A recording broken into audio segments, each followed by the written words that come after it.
لا إله إلا الله لا إله إلا الله لا إله إلا الله يا رسول الله محمد رسول الله يا حبيب الله.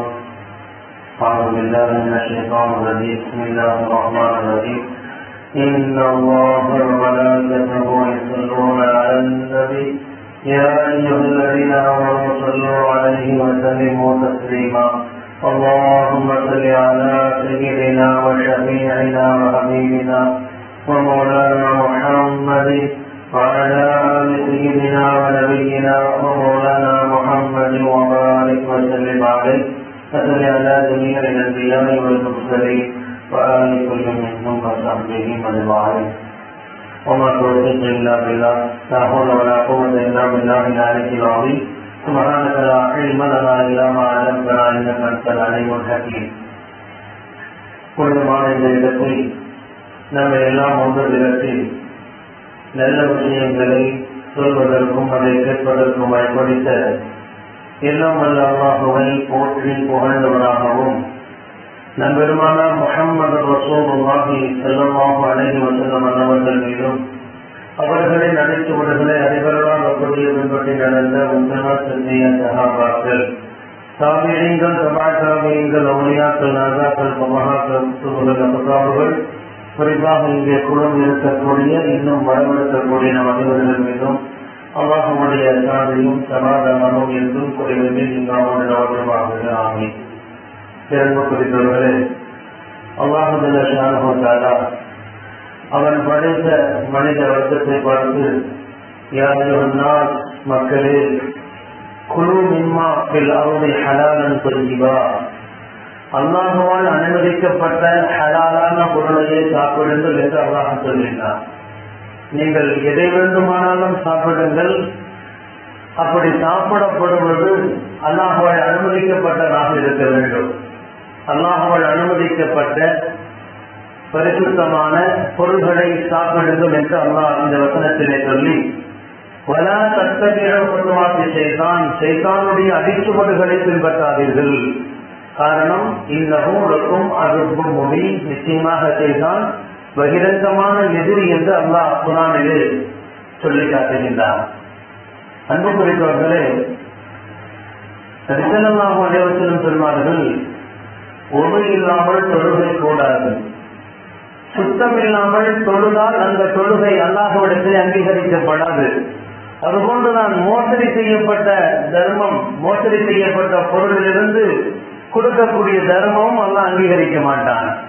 எப்படி சுத்தமில்லாமல் தொழுதால் அல்லாஹ் அங்கீகரிப்பதில்லையோ, சுத்தமில்லாத பொருளை கொண்டு அவர் எவ்வளவு கோடி தர்மம் செய்தாலும் அந்த தர்மம் இறைவனிடத்தில் அங்கீகரிக்கப்படாது என்று ஸல்லல்லாஹு சொல்லி தருவார்கள். ஹலாலுடைய விஷயத்திலே அல்லாஹ்வால் அனுமதிக்கப்பட்ட பொருளை சாப்பிடுவதாகட்டும் சம்பாதிப்பதாகட்டும் இறைவன் அனுமதித்த வழியில் ஒரு பொருளை ஈட்டுவது என்பது ஒரு முஸ்லிமுடைய கடைபிடிக்க வேண்டிய முக்கிய கடமைகளில் ஒன்று. எல்லா வணக்க வழிபாடுகளின் அஸ்திவாரம் அதுதான். நாம் ஹலாலான வருமானத்தை ஈட்டு அந்த ஹலாலான வருமானத்தை நம்முடைய உடலில் உணவாக உட்கொள்கின்ற பொழுது, ஆடைகளாக அணிந்து கொள்கின்ற பொழுது, இப்படிப்பட்ட நிலையில் செய்யக்கூடிய அமல்களை துஆக்களை அல்லாஹ் அங்கீகரிக்கிறான் என்று நபிகள் நாயகம் சொல்லுவார்கள். சொன்னாங்க, ஒரு பயணத்தில் செல்லக்கூடிய நீண்ட தூரம் பயணத்தில் செல்லக்கூடிய ஒரு நபர், அவருடைய அடையாளம் பார்த்தாலே தெரியும் இவர் ரொம்ப பக்கத்துல வந்தவர் அல்ல, ரொம்ப தூரம் பயணித்து வர்றாருன்னு தெரியும். அவ்வளவு புழுதி அடைந்த ஆடைகள், ரொம்ப பறக்கத்தலையா தளபதி குணமா இருக்கிறாரு, நீண்ட தூரம் பயணம் செய்யறாரு. பொதுவாகவே ஹதீஸில் இருக்கு, பயணம் செய்யக்கூடியவருடைய துவா அல்லாஹ் அங்கீகரிப்பான். பயணத்தில் இருக்கின்ற பொழுது அல்லாஹ்விடத்தில் துவா செய்தால் அந்த துவா அல்லாஹ் அங்கீகரிப்பான். அதுக்கு சொன்னாங்க, நீண்ட தூரம் பயணத்தில் இருக்கக்கூடிய நபர் ஒரு பயணத்தின் இடையில இறங்கி யா ரப் யா ரப் யா அல்லாஹ் படைத்து பரிபாலிக்கக்கூடியவனே என்று தன்னுடைய தேவைகளை கேட்க துவங்குகிறார். நபிகள் நாயகம் ஏற்கனவே என்ன சொல்லியிருக்காங்க, பயணத்தில் ஒருவர் துவா செய்தால் துவா அங்கீகரிக்கப்படும். இந்த ஹதீஸில் நபிகள் நாயகம் சொல்றாங்க, நீண்ட தூரம் பயணிக்கிறார், இடையில் இறங்கி அல்லாஹ்விடத்திலே துவா செய்கிறார் அல்லது பயணத்திலே துவா செய்கிறார், ஆனால் அவர் அணிந்திருக்கக்கூடிய ஆடை ஹராம், அவர் சாப்பிடக்கூடிய உணவு ஹராம், அவர் சம்பாதிக்கக்கூடிய வருமானம் எல்லாம் ஹராம், எல்லாம் ஹராமாக இருக்கக்கூடிய நிலையில் அவர் யாரப்ப என்று எவ்வளவு அழுது கதறினாலும் நான் எப்படி பதில் கொடுக்க முடியும் என்று அல்லாஹ் கேட்கிறான். எல்லாமே நான் அனுமதிக்காத விஷயங்களை நீங்கள் அணிந்திருக்கிறீர்கள், நீங்கள் சாப்பிடுகிறீர்கள், இது எல்லாம் பண்ணி போட்டு யாரப்பே என்னை படைத்தவனே என்று அல்லாஹ்விடத்தில் நீங்கள் அழுது புலம்பினால் அந்த துஆவை அல்லாஹ் எப்படி அங்கீகரிப்பான்? அதுதான் நான் கேட்கிறாங்க. அன்பானவர்களே, யா அய்யுஹன்னாஸ் இன்னல்லாஹ தய்யிபுன், சொன்னாங்க, மக்களே அல்லாஹ் பரிசுத்தமானவன், அல்லாஹ் பரிசுத்தமானவன், லா யக்பலு இல்லா தய்யிபா, பரிசுத்தமானதை தவிர வேறு எதையும் ஏற்றுக்கொள்வதில்லை. பரிசுத்தமானவன் பரிசுத்தத்தை தான் பிரியப்படுகிறான். எனவே அவன் அனுமதிக்கப்படாத விஷயங்களை இறைவன் பிரியப்படுவதில்லை. அப்ப பரிசுத்தத்தை அல்லாஹ் பிரியப்படுகிறான் என்றால் பேணுதலான வாழ்க்கை நம்மிடத்திலே உருவாக வேண்டும். பேணுதல் என்பது ரொம்ப முக்கியம். அபூ ஹுரைரா ரலியல்லாஹு அன்ஹு அவருடைய கரத்தை பிடித்து 5 செய்திகளை சொல்வார்கள். முதலாவதாக சொல்வார்கள், அபூ ஹுரைரா, அல்லாஹ் தடுத்தவைகளை விட்டு நீங்கள் தவிர்த்திருங்கள். அல்லாஹ் தடுத்தவைகளை விட்டு நீங்கள் தவிர்த்திருந்தால் மக்களில் நீங்கள் தான் வணக்கசாலினாங்க. நம்ம வணக்கசாலிக்கு சில அடையாளங்கள் வச்சிருக்கிறோம். தாடி வைக்கணும், ஜிப்பா போடணும், தொப்பி போடணும், அதே போல 5 நேரம் பள்ளிவாசல் இருக்கணும், வெளியே போனாலும் தஸ்பீஹை கையில தூக்கிட்டே சுற்றணும். இப்படி நினைச்சு வணக்கசாலிக்கு அடையாளம் வச்சிருக்கணும். ஆனா அல்லாஹ் நபிகள் நாயகம் சொன்னாங்க, அல்லாஹ் சொன்னாங்க, மக்களில் வணக்கசாலி யார் தெரியுமா? அல்லாஹ் தடுத்ததை செய்யாமல் இருக்கணும், அல்லாஹ் தடுத்ததை தவிர்த்து இருக்க வேண்டும். அப்படி நீங்கள் இருந்தால் நீங்கள் தான் மக்களில் வணக்கசாலி என்று சொன்னார்கள். 2வது சொன்னாங்க, அல்லாஹ் எதை கொடுத்தாலும் அதை பொருந்திக்கோங்க. அல்லாஹ் எதை கொடுத்தானோ அதை பொருந்திக்கோங்க. அல்ஹம்துலில்லாஹ். நாம் எதை அல்லாஹ்விடத்திலிருந்து பெறுகிறோமோ கொஞ்சம் நாம் உணர வேண்டும். நம்மை விட பின்தங்கியவர்கள் நிறைய பேர் இருக்கிறாங்க. அதான் நம்ம எல்லாம் வச்சிருக்கிறான். ரப்பே, நீ கொடுத்தது எனக்கு போதும் என்ற அந்த தன்மையில் நீங்கள் வாழுங்கள். அப்படி நீங்கள் வாழ்ந்தால் நீங்கள் தான் மக்களில் அல்லாஹ்வுக்கு நன்றி செலுத்தக்கூடிய மக்களாக இருக்கிறீர்கள் என்று சொன்னார்கள். அதே போன்று சொன்னார்கள், அண்டை வீட்டார் விஷயத்திலே அவர்களுக்கு நீங்கள் உபகாரமாக இருங்கள், அப்பொழுதுதான் நீங்கள் முஃமினாக முடியும் என்று சொன்னார்கள். முஃமின், நம்ம முஃமினாக இருக்கணும்னு சொன்னா அண்டை வீட்டார் விஷயத்துல கவனமா இருக்கணும். அண்டை வீட்டார்கள் உபகாரமாக இருக்கணும், உபச்சரியமாக இருக்கக்கூடாது, உபகாரமாக இருக்க வேண்டும். அடுத்து சொன்னாங்க, உங்களுக்கு எதை நீங்கள் விரும்புகின்றீர்களோ அதையே அடுத்தவர்களுக்கும் விரும்புங்கள். நீங்கள் எது உங்களுக்கு கிடைத்தால் நல்லது என்று நீங்கள் நினைக்கிறீர்களோ அதவே அடுத்தவர்களுக்கு நீங்கள் விரும்புங்கள். நீங்கள் உண்மையான முஸ்லிமாக இருக்கிறது என்று சொன்னார்கள். அன்பானவர்கள், முதல் விஷயம் என்னன்னா பேணுதலான வாழ்க்கை. அந்த பேணுதலான வாழ்க்கை தான் மக்களில் சிறந்த வணக்கசாலியாக நம்மை ஆக்கும் என்று நபிகள் நாயகம் அபூ ஹுரைரா அவருடைய கையை பிடித்து சொல்வார்கள். அவர் முன்னோர்களுடைய வாழ்க்கை அப்படித்தான் இருந்துச்சு. அவர் முன்னோர்களுடைய வாழ்க்கை ஆச்சரியமானது. ஆச்சரியமான வாழ்க்கைக்கு சொந்தக்காரர்கள் அந்த முன்னோர்கள். பனூ இஸ்ராயீலுடைய காலத்தில் நடந்த செய்தியை நபிகள் நாயகம் சஹாபாக்களுக்கு சொல்லுவாங்க. முன்னால் வாழ்ந்த பனூ இஸ்ராயீலர்கள் ஒருத்தர் இன்னொரு மனிதர்கிட்ட இடம் வாங்குறார். ஒரு இடத்தை வாங்குறார், நிலத்தை வாங்கிட்டார். வாங்கின உடனே எல்லா கடையெல்லாம் முடிஞ்சு, காசெல்லாம் செட்டில் பண்ணியாச்சு, எல்லாம் முடிஞ்சிருச்சு. தன்னுடைய இடமாக அதை மாறிடுச்சு. தன்னுடைய இடத்துல அந்த இடத்தை பறிக்கிறார், குழி தோன்றார். அப்படி தோண்டுகின்ற பொழுது அவருக்கு ஒரு புதையல் கிடைக்குது. ஒரு கண்ணாடி, ஒரு மண் ஜாடி நிறைய தங்க புற்காசுகள் எல்லாம் இருக்குது. இப்ப அவர் நிலமா மாறிடுச்சு. அவர் நிலத்துல குழி தோன்றாரு. அந்த குழியில ஒரு புதையல் கிடக்குது. அது ஃபுல்லா தங்க பொற்காசுகளா இருக்குது. இவர் என்ன செஞ்சிருக்கணும்? அதை தன்னுடைய செல்வமாக அவர் வச்சிருக்கணும். ஆனால் முன்னோர்கள் அப்படிப்பட்டவர்கள் என்ன செஞ்சாருன்னா, நேரா அந்த ஜாடியை தூக்கிட்டு நேரா நிலத்தை வித்த போறாரு. போய் சொல்றாரு, இந்த மாதிரி நான் உங்களுக்கு நிலத்தை தான் வாங்கினேன், ஆனா நிலத்துக்குள்ள இந்த தங்க புதையல் இருக்குது, இது உங்களோடது. நிலம் தான் என்னோடது, இந்த புதையல் உங்களோடது. அவரு சொன்னாரு, இல்ல இல்ல, நிலத்தை விட்டுட்டேன்னா அது இருக்கிறது எல்லாம் உங்களோட தான். சண்டை போடுறாங்க, இது எனக்கு வேணான்னு சண்டை போடுறாங்க. நம்ம மறைச்சிருவோம். ஆனால் பேருதலின் உச்சகட்டமான வாழ்க்கைக்கு சொந்தக்கார முன்னோர்கள் என்ன செய்யறாங்கன்னா, இல்ல நீங்க வச்சுக்கோங்க, நிலத்தை தானே காசு கொடுத்து வாங்கல, உள்ள இருக்கிறது உங்களோடது. இல்ல நிலத்தை வைக்கும் போது இதையும் வச்சுட்டு உங்களுக்கு இது உங்களுக்கு தான் சொன்னோம். ஒரு கட்டத்தில் 2 பேரும் மாறி மாறி இல்லை எனக்கு வேணும் எனக்கு வேணும்னு சொல்லும் பொழுது, சரி நம்ம 2 பேரும் இப்படி இருக்கிறோம், யார்த்தையாவது போய் தீர்ப்பு கேட்போம். யாராவது இதுக்கு நல்ல தீர்ப்பு சொல்லிட்டு போய் ஒரு மற்ற ஒரு மனிதத்தை போய் தீர்ப்பு கேட்கறாங்க, இந்த மாதிரி இப்படி ஒரு சூழல் ஆயிடுச்சு என்ன செய்யணும். அவர் விசாரிச்சாரு, உங்களுக்கு குழந்தைகள் இருக்கா? இவரு சொன்னாரு, அம்மா எனக்கு ஆண் பிள்ளை இருக்குது. அவரு சொன்னாரு, பெண் பிள்ளை இருக்குது. 2 பேரும் சம்மதி ஆகிக்கோங்க, 2 பேரும் சம்மதி ஆகிக்கோங்க. இந்த பொருளை நீங்கள் இருவரும் வைத்துக் கொள்ளுங்கள், இதில் கிடைக்கக்கூடிய இந்த லாபத்தை நீங்கள் அதிகமாக தர்மம் செய்யுங்கள், இருவரும் ஒற்றுமையாக இருங்கள் என்று சொன்னார்கள். இந்த வரலாறு ஒரே ஒரு செய்தி தான், எவ்வளவு பேணுதல் பாருங்க. அந்த நிலத்தை வாங்கியவர் என்ன செய்யலாம், என்னுடையது என்று அவர் தரத்து வைத்துக் கொள்ளலாம். அல்லது விற்றவர் என்ன செய்யலாம், இல்ல நான் நிலத்தை தான் வந்து சண்டைக்கு வந்திருக்கலாம், இல்ல இது வேணாம் அப்படின்னு நினைச்சாங்க. இருவருக்கும் அல்லாஹ் அதை கொடுத்தாங்க. இப்படி நிறைய செய்திகள் நம்முடைய முன்னோருடைய வாழ்க்கையில பார்க்க முடியுது. உமரதியெல்லாம் அவங்களுடைய காலத்துல வீட்டுக்கு வர்றாங்க. வீட்டுக்கு வந்தா 2 தலகாணி வீட்டுல இருக்குது. அது முன்னாடி வரைக்கும் அந்த தலகாணி அவங்க வீட்டுல இல்ல. அரசர்கள் எல்லாம் சாஞ்சு விட்டாங்க மாதிரி தலகாணி. அதை பார்த்து கேட்கறாங்க மனைவிட்ட, என்னம்மா தலகாணி வச்சிருக்கீங்க, யாரும் கொடுத்தது அப்படின்னு கேட்கும் பொழுது அம்மா சொன்னாங்க, மனைவி சொன்னாங்க, இந்த மாதிரி ஒருத்தர் வந்த அந்த அரசியல் ஒருத்தர் இருப்பார்ல, அவர் பேரை சொல்லி இவர் வந்து கொடுத்துட்டு போனாரு. உடனே கூட கோவப்பட்டாங்க. இவர் ஒரு காரியம் எங்கிட்ட ஆகும்னு கேட்டாரு, நான் முடியாதுன்னு சொல்லிட்டேன். நான் முடியாதுன்னு சொன்ன உடனே குடும்பத்தின் வழியா லஞ்சம் கொண்டு வர்றாரு. இந்த தலகாணி கொடுத்தாரு, குடும்பத்தின் வழியாக அவருடைய காரியத்தை சாதிக்க நினைக்கிறார். இது ஹராம், இது தவறு, இதை கொடுத்துருந்தாங்க. அந்த 2 தலகாணி வாங்கிட்டு போறாங்க. மறுபடியும் என்ன செய்யறாங்க, 2ஐயும் புடுங்கிட்டு வெளியே கொடுக்கறதுக்கு போறாங்க. பின்னாடி மனைவி ஓடி வராங்க, என்னங்க தலகாணி மட்டும்தான் அவரோடது, மேல போட்டுக்கிற உரை நம்மளோடது அப்படின்னு சொல்லி இந்த உரையை வாங்கிக்கிறாங்க. உரையை வாங்கிட்டு 2 தலகாணி ஒரு அன்சாரி பெண்மொழிக்கும் ஒரு மகாஜிர் பெண்மொழிக்கும் கொடுத்துறாங்க. தர்மமாக கொடுத்து விடுகிறார்கள். ஒரு சின்ன சின்ன விஷயத்திலும் கூட ஒரு லஞ்சமாக அநீதியாக எதுவும் நம்முடைய வீட்டுக்குள் வந்துவிடக் கூடாது என்பதில் அவர்கள் பேணுதலாக இருந்தவர்கள் ஒரு முன்னோர்கள். அன்பானவர்களே, கொஞ்சம் ஹராம் கலந்தாலும் தொழுகை கூடாம போயிடும், கொஞ்சம் ஹராம் கலந்தாலும் நோன்பு கூடாம போயிடும். அதிகமாக ஒருத்தர் ஆடை வாங்குகிறார், அந்த ஆடை 10 திருகத்தை கொடுத்து வாங்குகிறார். அந்த 10 திருகத்தில் ஒரே ஒரு திருகம் மட்டும் ஹராம், 9 ஹலால் தான் இருக்குது. ஒரு திருகம் ஹலால், 9 திருகம் ஹலாலை ஒரே ஒரு ஹராமான திருகம் கலந்து விடுகிறது என்று சொன்னால் அந்த ஆடை அவர் அணிந்த தொழுகும் காலமெல்லாம் அந்த தொழுக கூடாதுன்னாங்க. அந்த தொழுகைதான் இது கூடாம போயிடும். எப்பொழுது அந்த ஆடையில் அந்த ஹராமான அந்த கொஞ்சம் கலந்திருக்கிறதோ அது கலந்திருக்கும் காலமெல்லாம் அந்த தொழுகை கூடாது.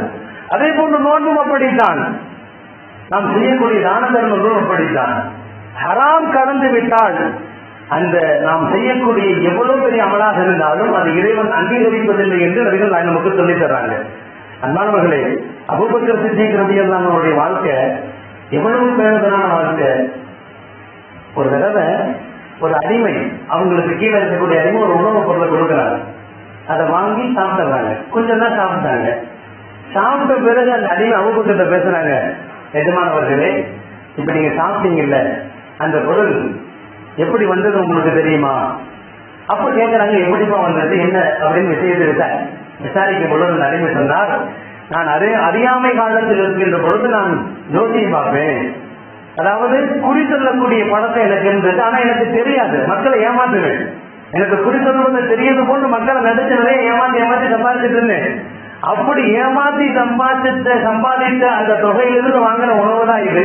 அதைத்தான் இப்ப நீங்க சாப்பிட்டீங்கன்னு சொன்னதுமே அபூபக்கர் என்ன செஞ்சாங்க தெரியுங்களா? 2 விரல வானத்துல விட்டு என்ன செஞ்சாங்க, நான் சாப்பிட்ட உணவு கொஞ்சம் தான் சாப்பிட்டாங்க, 2 விரல உணவை விட்டு ஃபுல்லா வாந்தி எடுத்துட்டாங்க. வாந்தி எடுத்து அவங்களால முடியல, நேரம் நபியில போய் ஓடுறாங்க, யார் நபியெல்லாம் இது மாதிரி ஆயிடுச்சு. இப்ப நபிகள் சொன்னாங்க, ஹராம் உங்கள் உடலில் கலக்காது, அல்லாஹ் உங்களை பாதுகாத்து வைத்திருக்கிறான், நீங்கள் எல்லாத்தையும் வாந்தி எடுத்துட்டீங்கன்னு சொன்னாங்க. ஒரு சின்ன கவனம் ஹராமானது உள்ள போகும் பொழுது அபூபக்கர் துடிச்சு போறாங்க. காரணம், ஹராம் உள்ள போறது பெரிய விஷயம் இல்ல, நாம் செய்யக்கூடிய அமல்கள் அங்கீகரிக்கப்படாது. நாம் எவ்வளவு தூரம் அமல் செய்தாலும் சரி, எவ்வளவு தான தர்மங்கள் செய்தாலும் அது இறைவன் அங்கீகரிப்பதில்லை என்ற பயம் உணர்வுகளுக்கு இருந்தது. இறைநேசர்களும் அப்படித்தான் இருந்தாங்க. பொதுவா ஹராம்னு சொன்னா நம்ம பெரும்பாலும் வழங்கியிருக்கோம் சாப்பாடு மட்டும்தான் அப்படின்னு வழங்கியிருக்கோம். ஹராம் என்பது பரந்த சிந்தனை, பார்வையில் ஹராம் இருக்கிறது. இறைநேசர்கள் அவர்களுடைய வாழ்க்கை தங்களுடைய பார்வையில் ஹராமை பாதுகாத்து இருந்தார்கள். ஹராமான விஷயங்களை பார்க்க மாட்டாங்க. கேட்கக்கூடியதில் ஹராம் இருக்கிறது, பேசுவதில் ஹராம் இருக்கிறது, நம்முடைய கரங்களால் ஹராமுடைய விஷயங்கள் இருக்கிறது, கால்களால் ஹராமுடைய விஷயங்கள் இருக்கிறது. ஹராம்னு வெறும் சாப்பாடு மட்டும் இல்ல, நம்முடைய பேருந்துல எப்படிதான் சாப்பாடுல மட்டும் நம்ம ஹராம் ஹலால் பார்க்கணும். அதையும் தாண்டி நிறைய விஷயங்கள் இருக்கிறது. சின்ன சின்ன விஷயத்திலும் கூட அவர்கள் என்ன செஞ்சாங்க, ஹராமான அந்த பார்வை, அந்நிய பெண்களை பார்ப்பதாகட்டும், அல்லது பெண்கள் அந்நிய ஆண்களை பார்ப்பதாகட்டும், அந்நிய ஆரோக்கியத்தில் பேசுவதாகட்டும், இப்படி ஒவ்வொரு விஷயத்திலும் அவர்கள் பேணுதலாக இருந்தார்கள். ஆண்கள் மட்டுமல்ல, பெண்கள் அப்படித்தான் இருந்தாங்க. இமாம் அஹ்மது பின் ஹம்பல் ரஹ்மத்துல்லாஹி அவங்கள்ட்ட ஒரு அம்மா வர்றாங்க, வந்து மார்க்க சட்டம் கேட்கிறாங்க. ஆச்சரியமான மார்க்க சட்டம் என்ன கேட்கறாங்கன்னா, நாங்க அந்த காலத்துல அவங்க சொல்றாங்க, எங்க வீடுகள்ல நூல்ல நாங்க துணிகளை தைப்போம், அதாவது நூல்களை கொண்டு தைத்துக் கொண்டிருப்போம். இரவு நேரத்துல வீட்டுல வெளிச்சம் இருக்காது, நாங்க நிலா வெளிச்சத்துக்கு வந்துடுவோம். நிலா வெளிச்சத்துக்கு வந்து அந்த நிலாவுடைய வெளிச்சத்துல நூலை தச்சுட்டு இருப்போம். ஒரு தடவை எங்கள் வீட்டுக்கு அருகிலே அரசாங்க ஊழியர்கள் என்ன செஞ்சாங்கன்னா, இரவு நேரத்துல அந்த பாதுகாப்பு பணியில் இருக்கக்கூடிய அரசாங்க அதிகாரிகள் என்ன செய்வாங்கன்னா, விளக்குகளை தூக்கி பிடித்துக் கொண்டு எல்லா தெருவுக்கும் போவாங்க, பாதுகாப்பு பணியில் இருப்பாங்க. அப்படி பாதுகாப்பு பண்ணி இருக்கக்கூடிய அந்த அரசு காவலர்கள் ஒரு தடவை எங்க வீட்டுக்கு முன்னாடி அந்த விளக்கை தூக்கிட்டு கொஞ்ச நேரம் அவங்க நிக்கிறாங்க. தூக்கிட்டே போகும்போது ஒரு இடத்துல ரெஸ்ட் எடுப்பாங்க. அப்படி நிற்கும் பொழுது நாங்க கரெக்டா நூல் தைத்துக் கொண்டிருந்தோம்.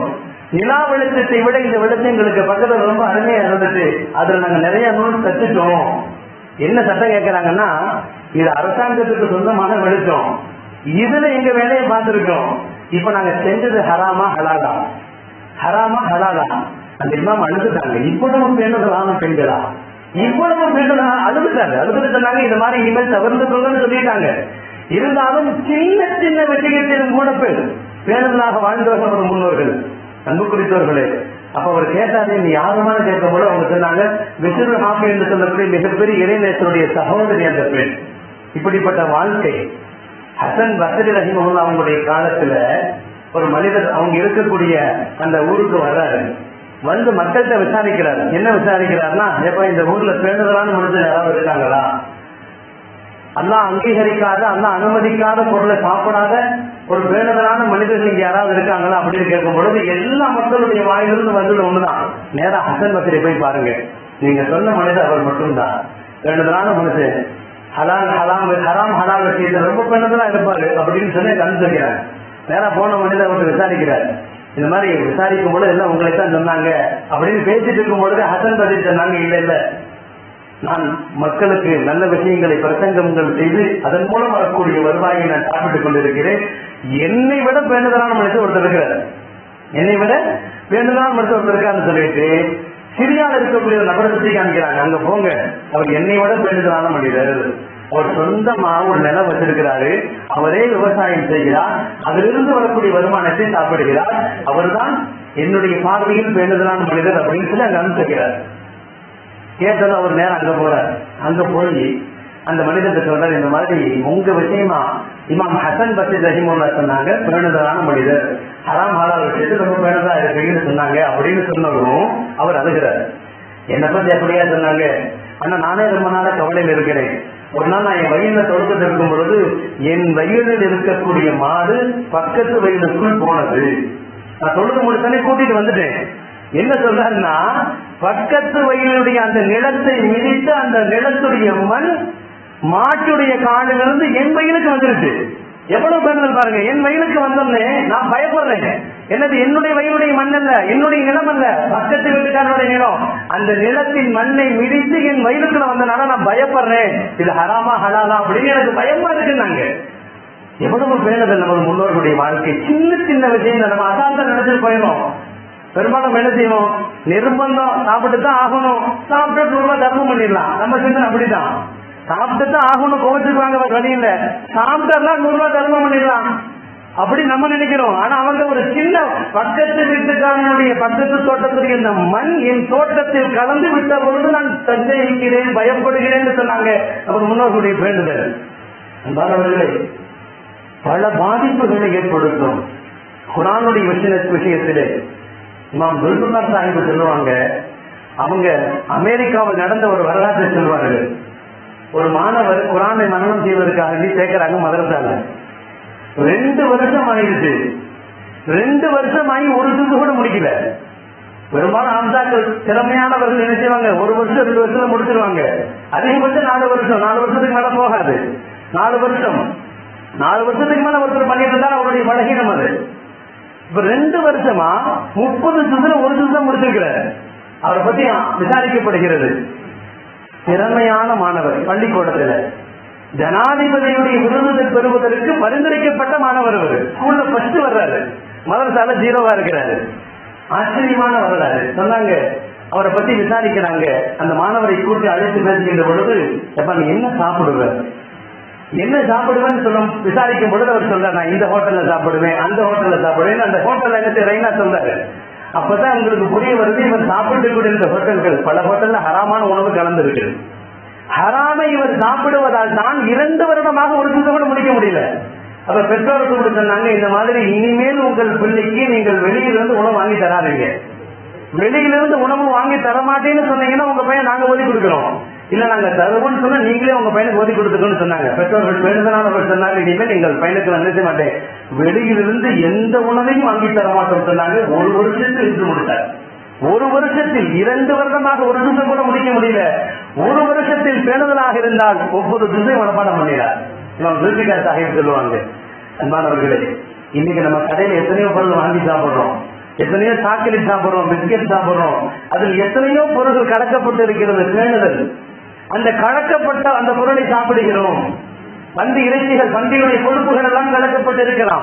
அதுல பின்னாடி இங்கிலீஷ்ல போட்டிருப்பாங்க. நம்ம கவனிக்கணும். நம்ம ஒரு பொருள் சாப்பிடுறோம், பிடிச்சிருக்க சாப்பிடுறோம். ஆனால் சின்ன சின்ன விஷயங்கள் பேணுதல் தவறுகின்ற பொழுது அது நமது நினைவாற்றலை பாதிக்கிறது, நமது எதிர்காலத்தை பாதிக்கிறது, நம்ம சந்ததிகளை பாதிக்கிறது. நமது துஆக்கள் அங்கீகரிக்கப்படுவதில்லை. நிறைய கேட்கிறோம், எல்லாம் தரமாட்டேங்கிறான்னா நிறைய இங்க தப்பு நடக்குதுன்னு இருக்கும். இங்க பிரச்சனை என்னது, நிறைய தவறுகள் நடக்குது. ஒரு பெரிய குடத்துல தண்ணி குடிக்கிறாங்க, குடிச்சுட்டே இருக்கிறாரு, நிறையவே மாட்டேங்குது, கீழே நிறைய ஓட்டை இருக்குது. அவர் 1 மணி நேரம் இல்ல, 1 வருஷம் தண்ணி குடிச்சா நிறையவே நிறையாது, அந்த ஓட்டை அடைச்சா தான் நிறையும். அது போன்றுதான் நம்முடைய வாழ்க்கையை நிறைய கேட்கிறேன், எல்லாம் அங்கீகரிக்கவே மாட்டேங்குது. நிறைய ஓட்டைகள் இருக்குது, நிறைய பலகீனங்கள் இருக்குது, நிறைய பேணுதல் இல்லாத வாழ்க்கை இங்க இருக்குது. எனவே அதை கொஞ்சம் கொஞ்சமாக திருந்துவதற்கு முயற்சித்தால் கண்டிப்பாக இன்ஷா அல்லாஹ் நாம் எதையெல்லாம் இறைவன் நமக்கு தர வேண்டும் என்று பிரியப்படுகிறோமோ, இதுவெல்லாம் இருந்தால் இந்த உலக வாழ்க்கை கொஞ்சம் நிம்மதியாக இருக்கும் என்று ஆசைப்படுகிறோமோ, அதுவெல்லாம் வராமல் தடையாக நிற்பதற்கு காரணமான விஷயங்களை அறிந்து புரிந்து நமது வாழ்க்கையில் அதை நம்ம வாழ்க்கையை விட்டு அதை கொஞ்சம் கொஞ்சமாக தூரமாக்கிக் கொண்டே இருந்தால் இது தூரமாக இறைவன் நெருக்கமாகிக் கொண்டே இருப்பான். இறைவனுடைய குருவர்களுக்கு கிடைக்க வேண்டும் என்று சொன்னால் அவன் அனுமதிக்காத விஷயங்களை விட்டு பகலாக வேண்டும், தூரமாக வேண்டும். அப்படிப்பட்ட வாழ்க்கையை நம் அனைவர்களுக்கும் நசீபாக்குவானாக. வாசல் தாவானா அல்ஹம்துலில்லாஹ்.